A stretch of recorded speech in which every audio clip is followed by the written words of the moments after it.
पिछले कुछ दिनों से जिस तरह से जनता को फ्री में मिलने वाली सुविधाओं का विरोध किया जा रहा है, इससे एक मन में शक पैदा होता है कि क्या केंद्र सरकार की आर्थिक हालत बहुत ज्यादा कहीं खराब तो नहीं हो गई है। अभी थोड़े दिन पहले ये अग्निवीर स्कीम लेके आए, अग्निवीर योजना जब लेके आए तो कहा गया कि अग्निवीर योजना लाने की जरूरत इसलिए पड़ी क्योंकि सैनिकों का जो पेंशन का बिल है वो इतना ज्यादा बढ़ गया है कि केंद्र सरकार उसको बर्दाश्त नहीं कर पा रही।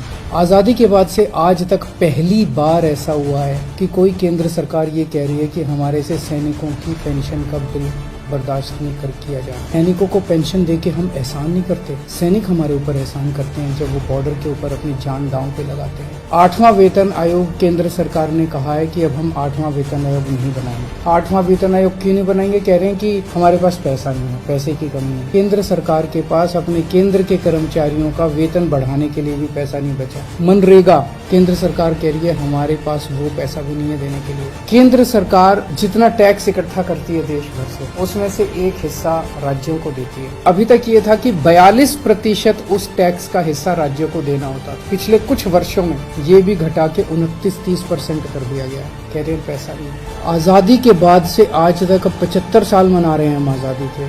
पहली बार एक गरीब आदमी की गेहूं और चावल के ऊपर टैक्स लगाया गया, खाने पीने की चीजों पर टैक्स लगाया गया। कभी नहीं लगाया, किसी सरकार ने नहीं लगाया, किसी सरकार ने इतना क्रूर कदम नहीं उठाया।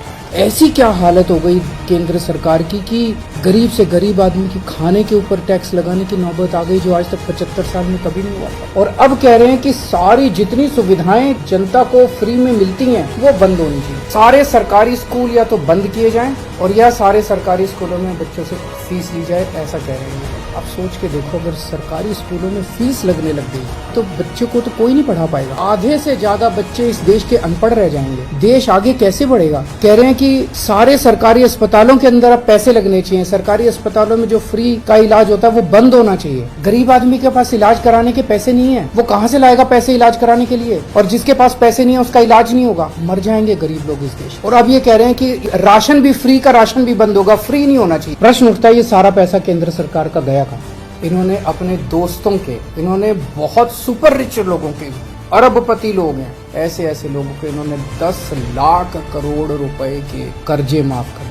इनमें जितने कर्जे माफ किए, कई इनके दोस्त हैं। किसी के 7,000 करोड़ रुपए माफ कर दिए, किसी के 10,000 करोड़ रुपए माफ कर दिए। अगर ये कर्जे माफ नहीं किए जाते, इतने करोड़ों हजारों लाखों करोड़ रुपए के अगर कर्जे माफ नहीं किए जाते तो इनको खाने पीने की चीजों के ऊपर टैक्स लगाने की जरूरत नहीं पड़ती। अगर ये लाखों करोड़ों रुपए के कर्जे माफ नहीं किए जाते तो आज इनके पास सेना के जवानों की पेंशन देने के लिए पैसे की कमी नहीं पड़ती। एक और चीज पता चली है, अरबपति सुपर रिच लोगों के इन्होंने बड़ी बड़ी कंपनियों के 5 लाख करोड़ रुपए का टैक्स माफ कर दिया। एक तरफ तो कर्जे माफ कर दिए और दूसरी तरफ इनसे जो टैक्स लेना था वो टैक्स माफ कर दिया। गरीब आदमी पे टैक्स लगा दिया। आपके गेहूं, आपके चावल, आपकी दही, आपकी छाछ, आपकी लस्सी, आपकी गुड़, आपकी शहद के ऊपर टैक्स लगा दिया। इस देश का आम नागरिक आज ठगा हुआ महसूस कर रहा है। इस देश का आम नागरिक आज धोखा महसूस कर रहा है। ऐसे देश आत्मनिर्भर कैसे बनेगा? ऐसे तो अपने देश के युवाओं का और बच्चों का भविष्य अंधकार में। अगर ये देश कुछ चंद लोगों के लिए चलेगा, अगर सारा सरकारी पैसा कुछ चंद लोगों पे उड़ाया जाएगा तो देश आगे कैसे बढ़ेगा?